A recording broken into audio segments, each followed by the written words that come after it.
Okay, that's interesting. Hello, everyone. Welcome to another Penguin Academy game analysis. We are still in the Winter 2026 Super League. This time up, we have Mankiz with Dark Elves, one of his favoured tabletop teams, versus JLeav with Old World Alliance. That's probably going to be his favoured tabletop team now. Now they're better. And Mankiz obviously will have stopped playing Dark Elves because they're worse. That is definitely game ruining weather. That is a who just won the toss?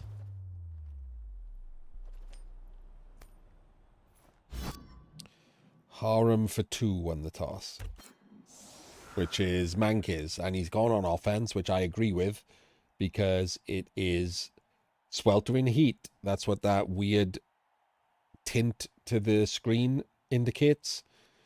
If you're wondering where the symbol on the UI is that tells you it's sweltering heat, we've been wondering that for 2.5 years. Actually, no, it's coming up to 3 years now, isn't it? February, 3 years ago, it launched. Yep, 3 years we've been wondering why there can't be a symbol on the screen to remind you of what the weather is. Because the problem is, some of us do this, which turns the weather off. It's not a button to turn the weather off, it's a button to get rid of your opponent's hideous pitch choice. But when you do get rid of the pitch, it also removes the weather.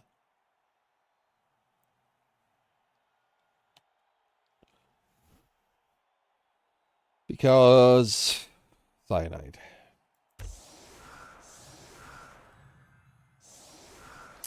But anyway, it's correct to go on offense when it's sweltering heat if you win the toss, even if you're a team that normally goes on defense. Because you may not have, like, if, for example, you went on defense here and JLeav ends up scoring, it's a distinct possibility that you take some damage. And obviously, with sweltering heat, that it can be exacerbated. The damage can be made worse. So you might as well try and score with your full team before sweltering heat dicks you over.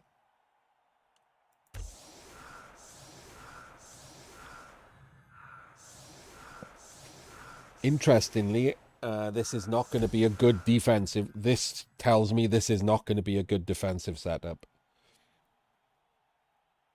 There's no way you put those two players there. Like, maybe he'll move them into the correct spaces, which are there, after I press play. But it seems weird that you would set up this chevron. This very much feels like he's going to set up the shitty wine glass, like the dumbest. I don't understand it.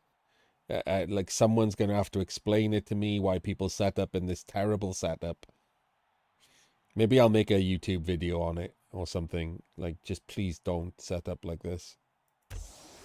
If you put someone here.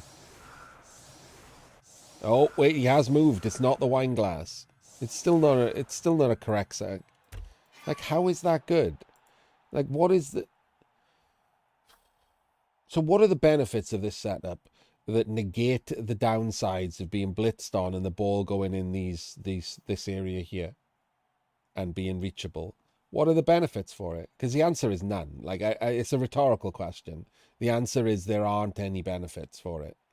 He also hasn't put a blodger on the middle, so on a blitz, the ogre is completely free and can just blitz through this lino. And so if the ball is here in the center of the pitch on a blitz, you also get screwed. This is a terrible setup from someone of Mankiz's ability, and it's sad to see so many players who are good at the strategic part of the game, right?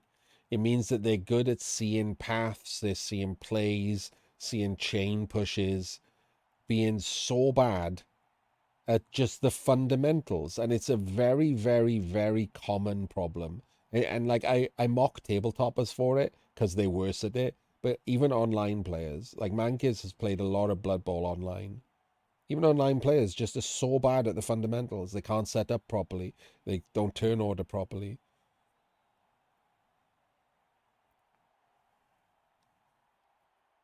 Like, it's frustrating to see. So many of these players could be like just next level, right? A lot of these players who are stuck in the 60%, like even the high 60%, would be like 70 odd percent coaches, would be top tier coaches with that fundamental change of, I used the fundamental word, of the fundamentals, right? Of just the basics of Blood Bowl.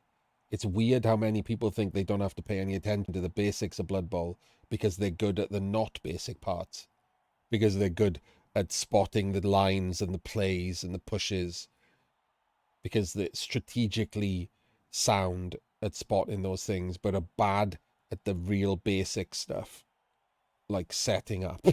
Like setting up is everyone sets up at least twice a game.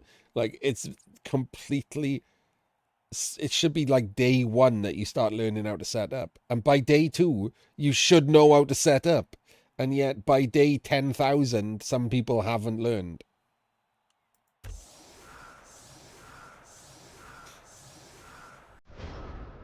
It's made it worse.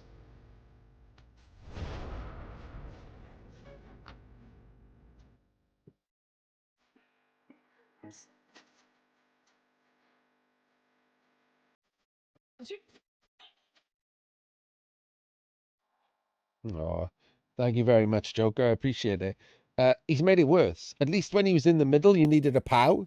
Now you just need a push. If it was a blitz right now, look, you need a push. A single push. And these players flood to the ball. That's it. And the ball is there. Like, that ball shouldn't even be touchable on a blitz. And it's not only touchable, if you wanted to roll some, like, rushes, you could be under the ball.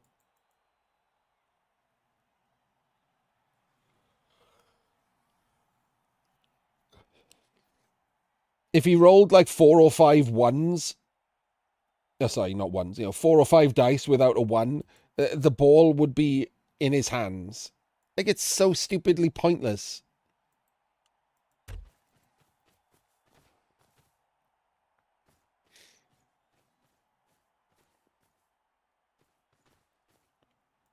And look at what he does. He moves players to screen the ball. So he knows that it's bad and it's not protected.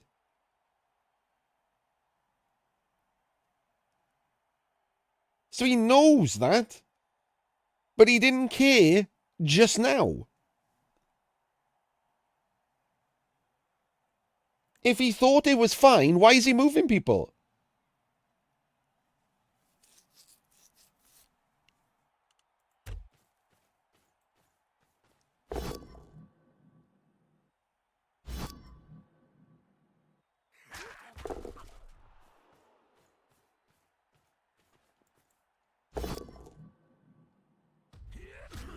Real dwarf. Oh, they're all real dwarves in the new 3rd season.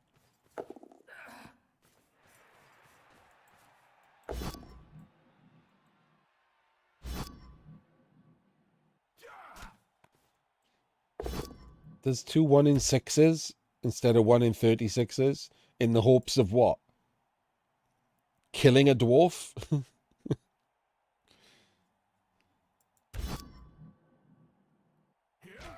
Let me samba that. There we go. This is actually a good use of samba, right? So, to kill the dwarf, or remove the dwarf, let's just go with remove, right? So 1 dice block with 3 successes. Then you need to break armor 10 plus, and then you need to thick skull remove. That is 2.3%. Now, let's check out what the problem is of rolling a 1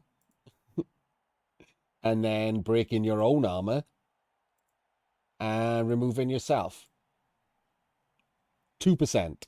You're not more likely to kill yourself. You're more likely to kill the dwarf by 0.3%. You are basically coin flipping the likelihood of both of your deaths. For no reason.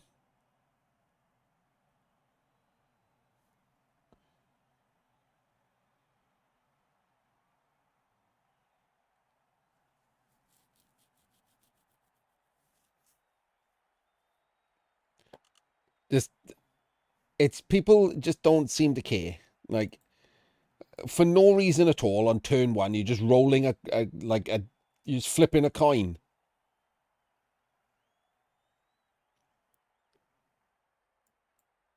Like either nothing will happen, which is the majority of them, or you'll be on the ground, which is pretty bad. Just being on the ground there is pretty bad, isn't it? If you go back and look, like if this one rolls a skull and it's not re-rolled, the mighty blow tackle can hit the witch and base the ball.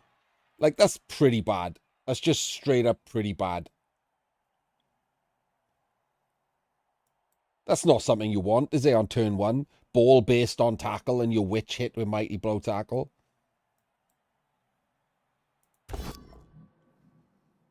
He can't re-roll it. He's only got 2 re-rolls, so he would just eat the skull. So on top of the possibility of killing his own blitzer with that skull, he then just leaves a path to base the ball, which is always a 3%. You can't clear that.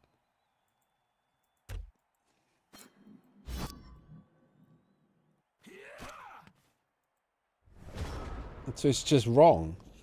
It's bad. Should have dodged this one to cover the path, then dodged this one.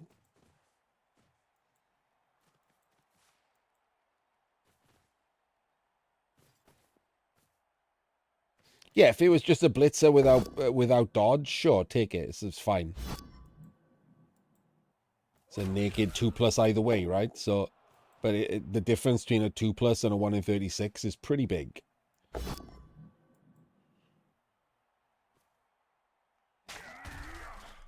Casual 1 dice full pow. Amazing.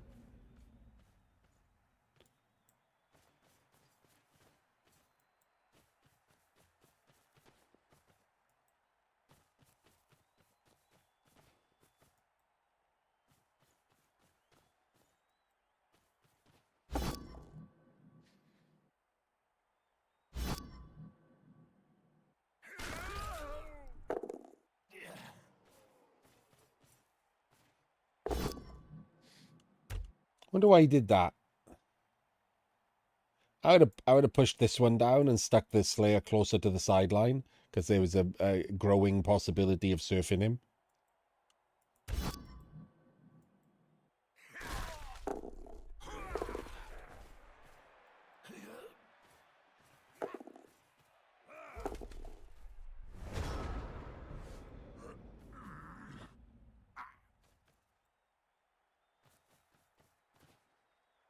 Because he was always just going to stand up, right? So being there is better. Because you could literally surf him if he stands up there. Without even needing... Like, you could blitz him first to push him into that square, then block him to there, and then put an assist in and just block him off.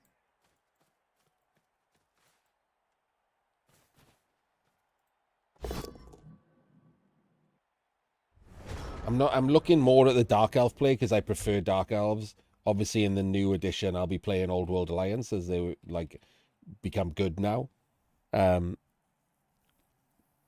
should probably look more at JLeav's defense. I haven't really done much of that. This bad Penguin Academy in. I've been concentrating more on the Dark Elves because I get to see Mankiz play less than I do JLeav because JLeav plays a lot online and streams and stuff.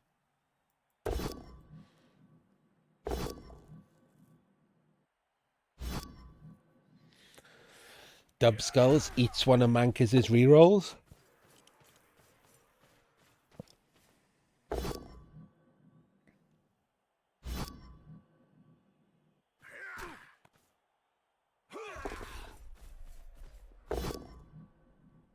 Not good dice this turn. Wait, is he going to take a 1D? That's weird.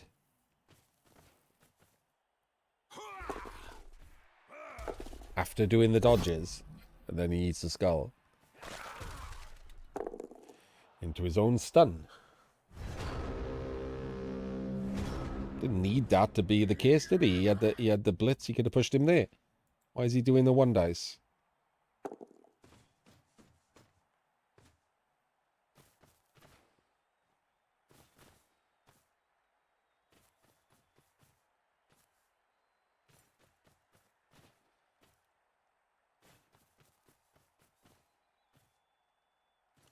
No, that's what I mean. He had the blitz.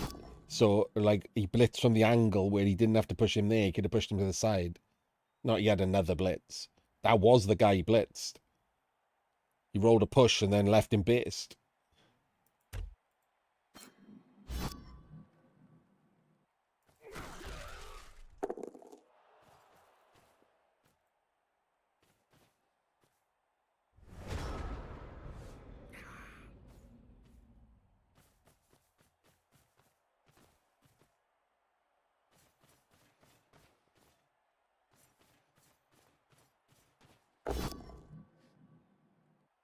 Ball is going to require a 1 in 36. And makes it, so... no, I kind of... Yep, that's better. Just in case of another 1 in 36.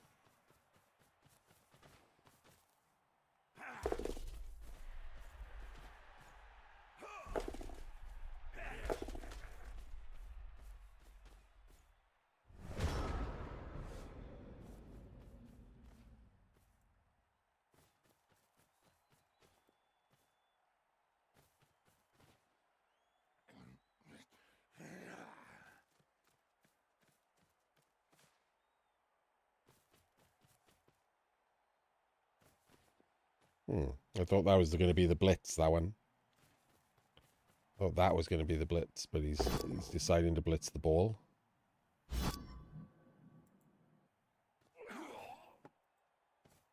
Not the ball, you know what I mean? Deciding to blitz to base the ball, but then he doesn't base the ball. Is he going to base the ball with the ogre? No. I don't really understand what the point of that was. So what's the point in this blitz?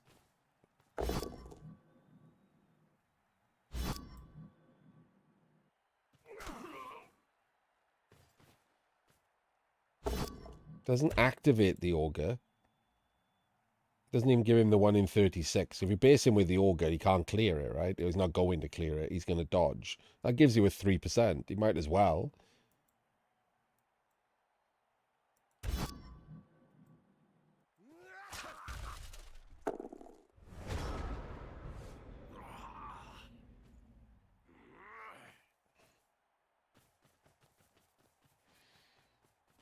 Okay, I just don't understand. What's the point of blitzing a hard target and then just retreating? This just allows him to just walk up the pitch. Not a real dwarf. And got stunned as well. Incredible.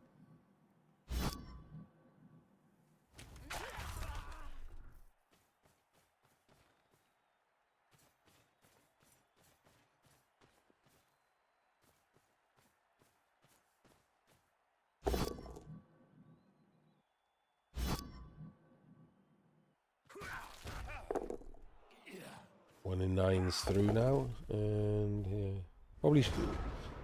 probably should have been up 1, right? No reason to be down this low. Probably should have been up 1.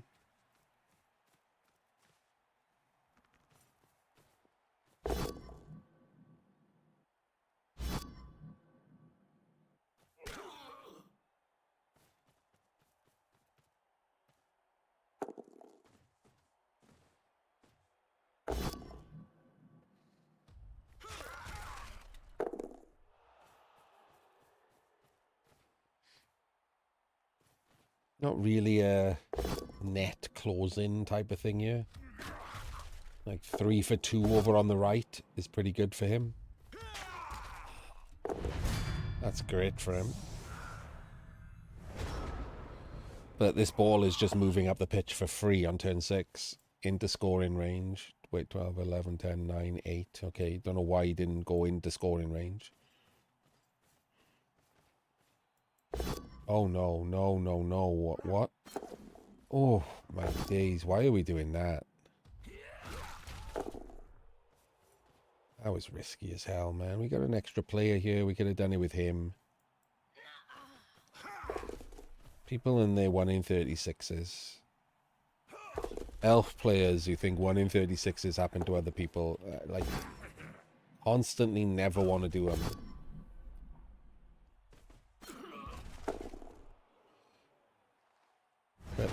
But watch other people and they just don't seem to care.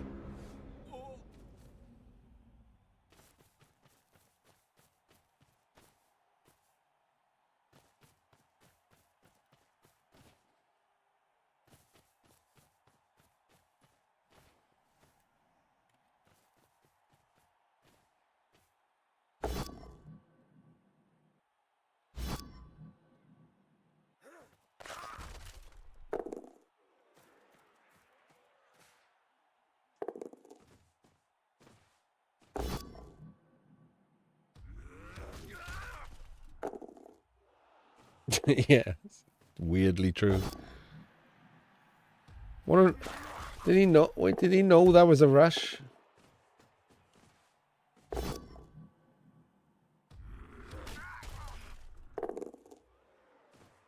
What a weird rush that is, right? If you're gonna do that rush, do another one. Go there. Blocks him in, blocks him in, blocks him in. Bases her. If you're gonna risk a rush, do the other one.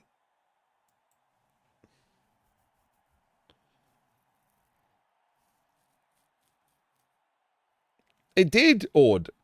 I did 7 cars in that game. I earned 4 skills.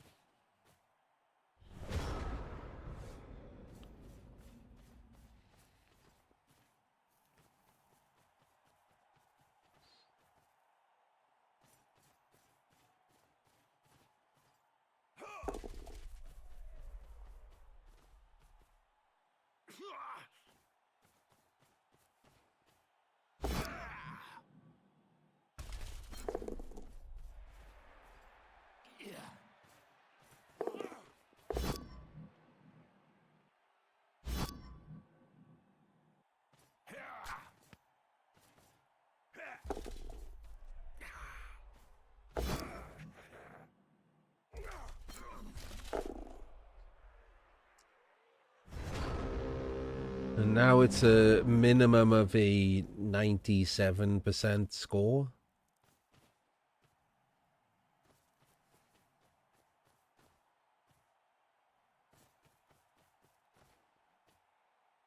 JLeav is not even making him roll the 97%. He's just 3 dice in that guy. Which, as we've established, pretty low odds of, like, doing anything important. It doesn't get him anyway. It gets a 3 dice with the Augur, I guess. Who rolls a 1. Amazing. Well, that was a worthwhile last turn. All in on the 1 turn.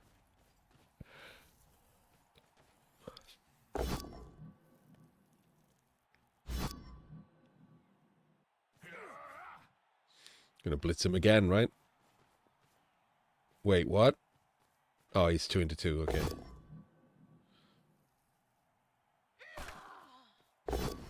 Gets his pow. Does he kill him? No, just a stun.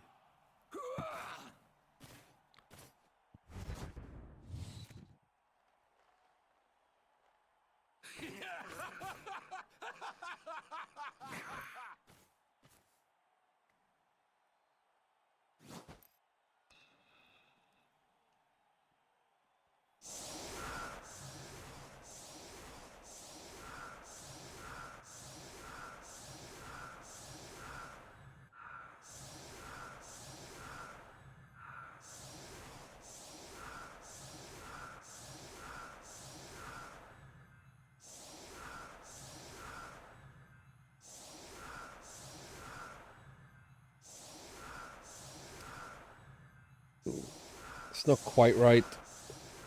Is he going to end up with it? So sweltering heat takes out the catcher. So there's only the throw to defend against. Of one player it takes out, and it's the catcher. Could do a movement 7 1 turn, but he looks like he's setting up to defend against that too. So I think me and Jim agree that these two should be 1 forward to defend the throw.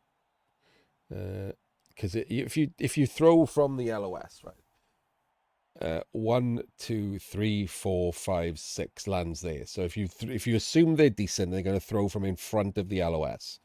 Then 1, 2, 3, 4, 5, 6. This is the line, and then it scatters, around the place. So it starts from this line. It could scatter 3 forward. 1, 2, 3. So this is the back line you want to be on. But 1 forward here covers these squares better, which is more likely to land in than these squares. So I believe these two should be one forward, in between the grid. I think that's correct. Jim thinks that's correct, and Jim has done some maths on it. We might look into it for a future video. Once we get to 1,000 subs, I'll start doing videos like that. Ones that like might gain some traction. But we're just doing listicles and game coverage until then.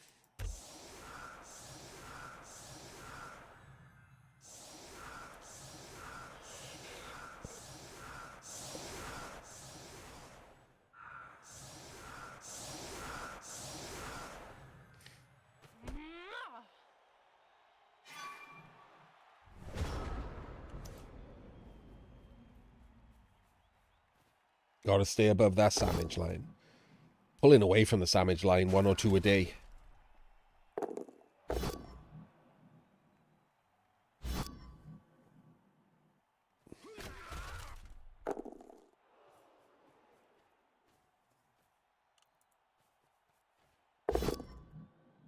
Currently 30 ahead. Oh, well, that's a dead elf.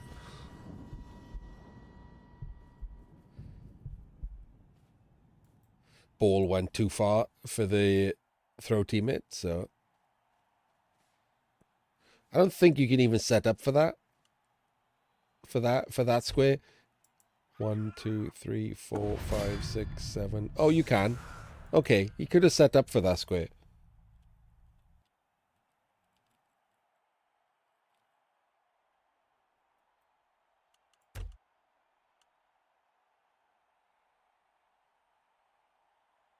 Actually, I don't know. Is he set up to just chain the fling forward? That doesn't really help against this grid. I think you'd have been better off maximizing your chances of negating the kick. Like, because the catcher's out now. So really, he should have a player there, a player there, a player in this square, a player in this square. And if he did have a player here, and the fling was in the middle, 1, 2, 3, 4, 5, 6, 7. Hand off. He can do it. So he's cost himself there. He's got all these humans. Like, why wouldn't you set up to maximize your chances? It maximizes your chances better to cover the squares than it does to, like, chain a fling forward. And he could have chained a fling forward anyway. He could possibly have given him the ball, then chained him forward. Like, if you just set up the dwarves correctly after the humans were in a grid.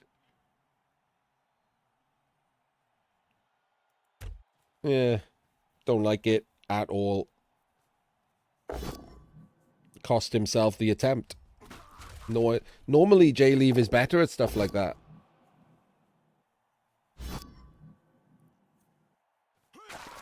Surprising that he made that choice.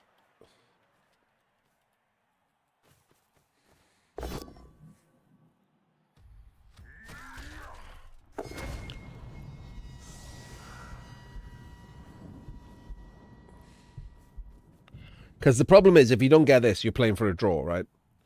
And not only are you playing for a draw, but you're playing for a draw against someone who has nothing to lose. The likely result now is a draw. Now that he can't do the one turn, the likely result is a draw. But the person with the most win chances is Mankiz. And every turn that passes in the second half, the likelihood of JLeav winning drops to 0. And the likelihood of Mankiz therefore winning is much higher than his chance of winning. The draw gets bigger and bigger, but the likelihood of JLeav winning goes down to nothing. So Mankiz then is left with just free rolling, right? If JLeav can't score twice, let's say it gets to like turn 5 in the second half, JLeav's still in his own half or is, pushed slightly into his half, he's not going to score twice, so he can't win. Now Mankiz gets the free roll. He gets to cage dive and go for the 1 dice or the red dice with wrestle. And if he gets it, that's his win condition. So you have to maximize your chances of this. of this one turn. If you've got a one turn, maximize your chances of it, because otherwise that's the problem you face in the second half. You're facing an opponent who's locked in a draw and is free rolling you.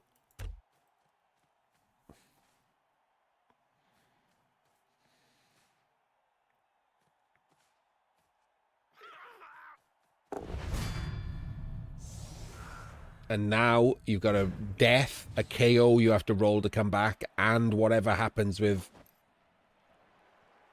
It looks like a witch gone.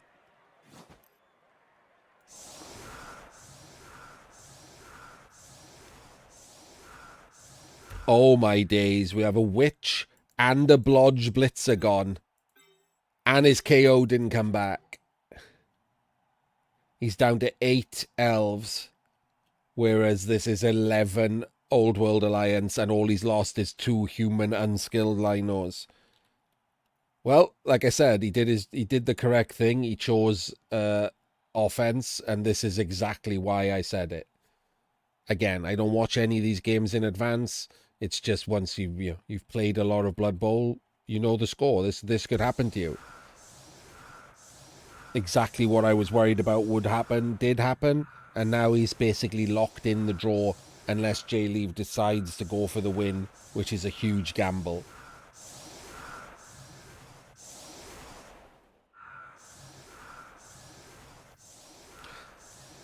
I don't like doing an offset LOS and then just doing a regular middle setup behind. If you're going to offset this, you offset this 1 or 2 to the left. But JLeav's going to set up correctly anyway, by the look of it. Oh, wait, no, he's not. No, he's not. He's set up inward chevrons instead of outward chevrons. That is incorrect. I have no idea why he's even doing it either. And on this side, he's overblocking the LOS and has left this side weak. This is how he loses the draw, right? This is the only thing that could go wrong. He's got 11 players. Why aren't they set up correctly? Why aren't these two out here? Why are they there instead of there? He's got guards. He doesn't need the assist. Why aren't they one out? Why isn't this catcher out there and this mighty blow tackle there for the chevrons? The tackle and the ogre are a screen, so this is not a weak spot. All you have to do is move these, and that's much, much stronger. No reason. Just no reason for it. There's no benefit for the negative. That's the bit that I don't understand the most. Like, there's no benefit for these two being there than for being there. There's no benefit for these two being there than for being there. None. There's no benefit. And there is a negative. So, obviously, it's objectively wrong.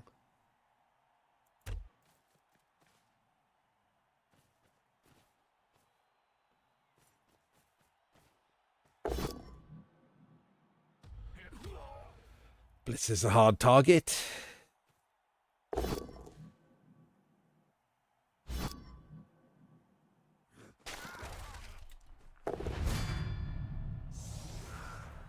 I don't know why he hasn't moved the fling. Loner blocks.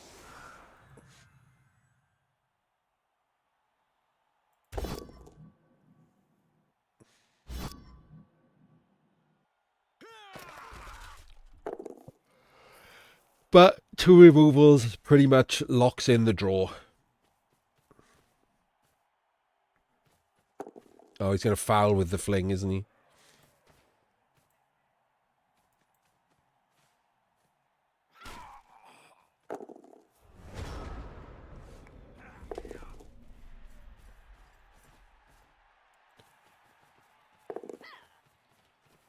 And this is going to be a blitz on the ball, right?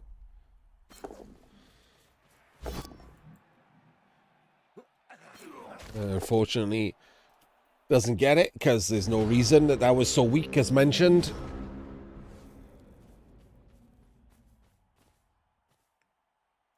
Tis a shame. Would have been nice to see. Just immediately get sacked for such a weak defense. of the ball.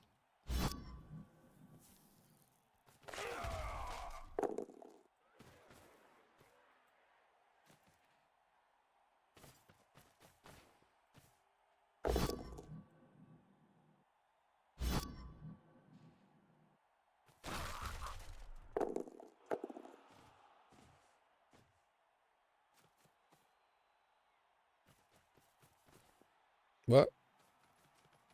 Why isn't he up one?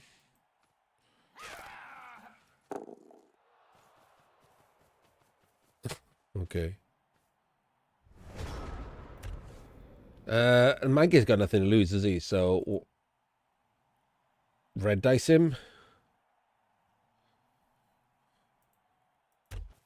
No, he's not doing it. Okay. He's gonna blitz the catcher, I guess. Doesn't get a pow.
I spaced out then, sorry.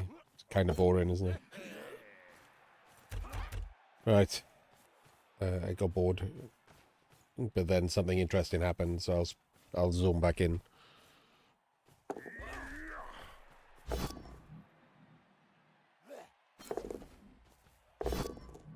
And red dice double pows him. Like I said, he's got nothing to lose, is he? So lands on the goddamn catcher, which is incredible, isn't it? 1 in 8 lands on the catcher. Ball is now on a strength 2 player, though. But that witch is getting gang fouled.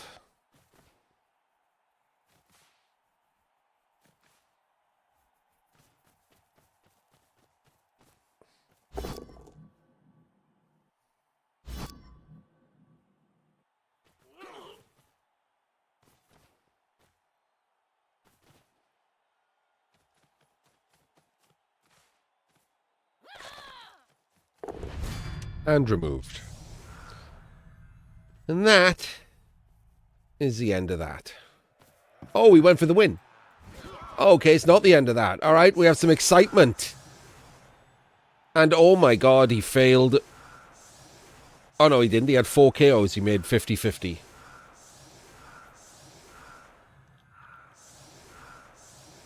But a blodger is out, and the slayer is out. 1, 2, 3, 4, 5, 6, 7, 8. So we've still got 8 dark elves. All right, I've come back to life. Something is happening.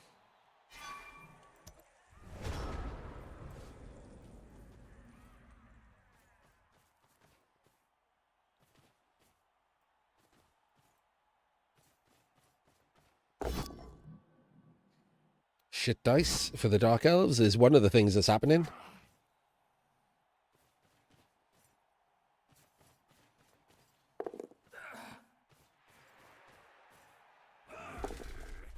No, they're too close together. Like, why are they so close together? You're just going to get guards on multiple players and screen wider, for God's sake. Make a better shape. There's no frenzy on his side. He could have covered the wing as well and stopped anyone encroaching without rolling dice.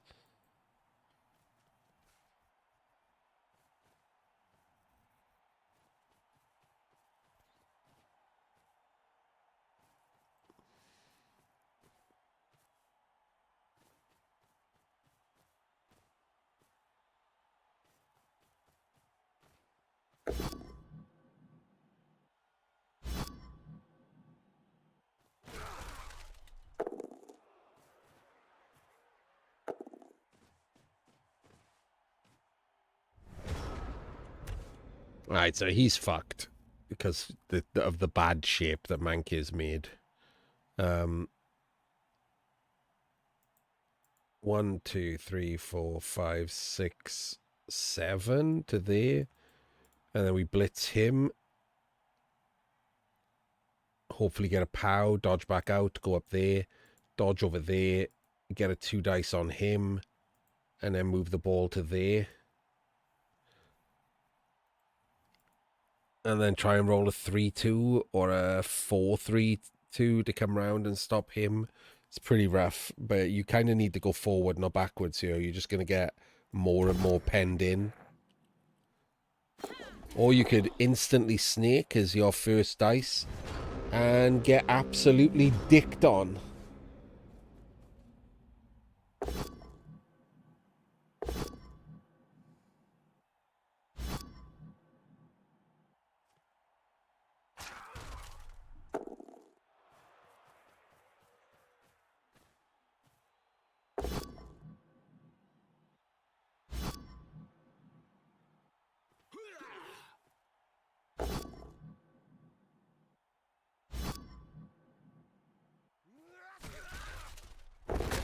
Oh, God. Okay, this has turned into a bit of a dice-in, hasn't it? Should have rolled this first to see if you could get the surf. And you can't, so now you can't blitz with the Mighty Blow tackle.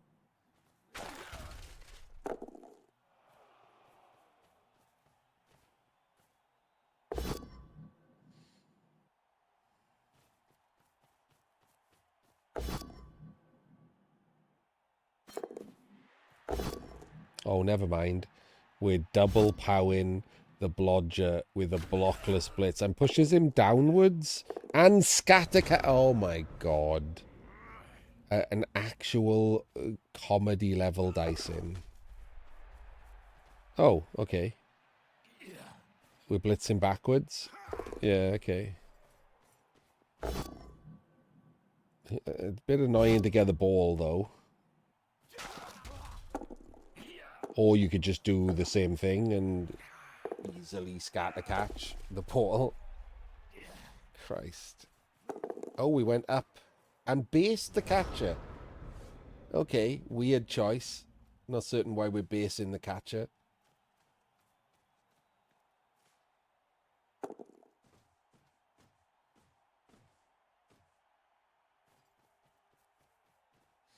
What he could have done is done a rush and gone there and been in scoring range.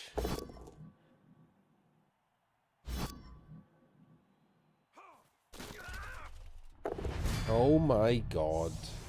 Must be fun playing snotlings.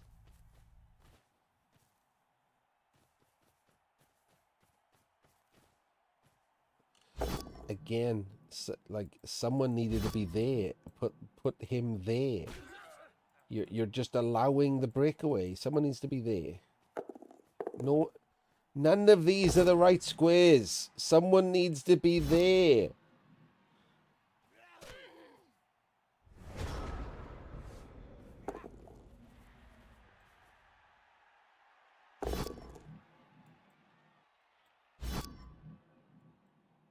Three players stuck over here.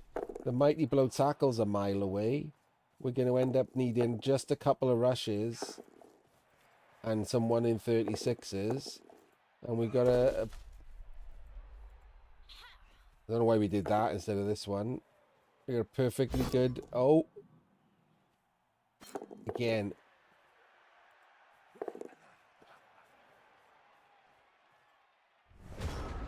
2 scoring threats. Pretty bad attempt there. Way too many players on this guy. And then not the correct shape down here. Didn't take into account any of that.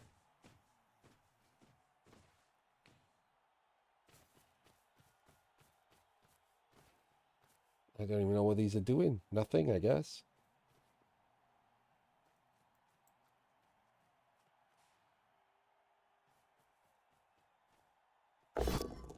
Didn't do the rush with him, not that it would have mattered, because that's the end of that now. So we have 1 scoring threat. And I'm confused why... what? This isn't going to end up being nothing.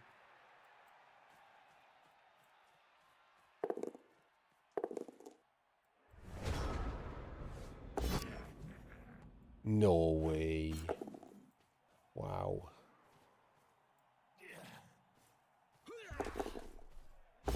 Wow.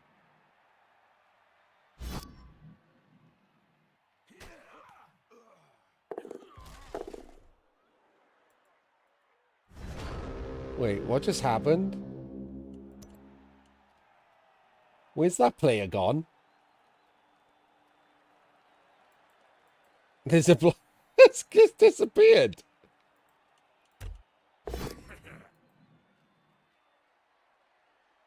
No, the player disappeared, Tempest.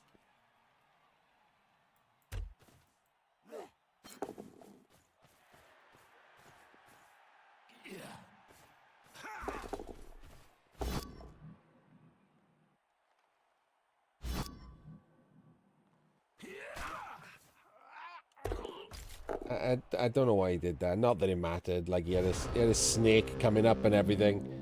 I don't like that play. I don't think that was the play.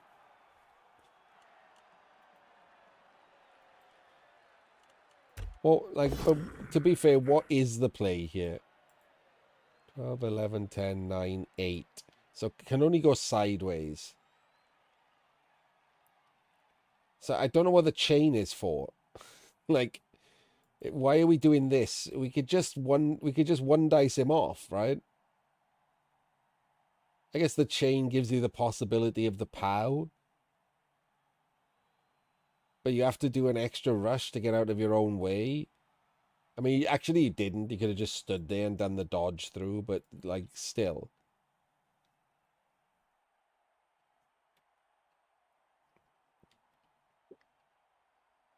Just blitz him for 1 dice, right? Because he can go sideways 1. 12, 11, 10, 9, 8. You can just do a 1 in 9 dodge and then double rushes. So this should have just been a 1 dice blitz. And then we hand off in the tackle zones. And then we just go 1, 2, 3, 4, 5, 6, 7, 8, 9. I think that's the play. I don't like this overcomplicated chain push type play.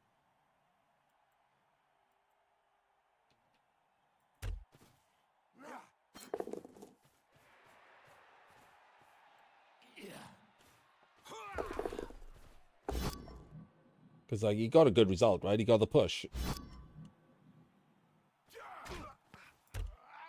But he's still got a hand off in 2 tackle zones, and now he's got to add in an extra 2+ to get out of his own way, and he still has to do a 3+, 2+, which he had to do before.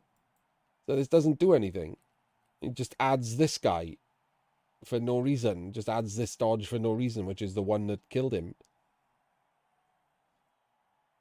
Anyway, doesn't matter. He had bad dice. He had a 1 in 9 and a 1 in 36 all coming up. All right, that wasn't great, was it? It, like, the dicing took away from JLeav having to do anything, and then his defense of this in the end was bad. He was kind of scrambling there at the end to do anything. Lucky he rolled a POW on this blitzer. Lucky Mankiz didn't do a single rush that meant push wasn't enough, and he would have had 2 scoring threats to cover. Yeah. Draw's probably the correct result. Mankiz didn't play that well either. But at least there was more stuff in this for Penguin Academy than the last one. All right, we'll see you in the next one.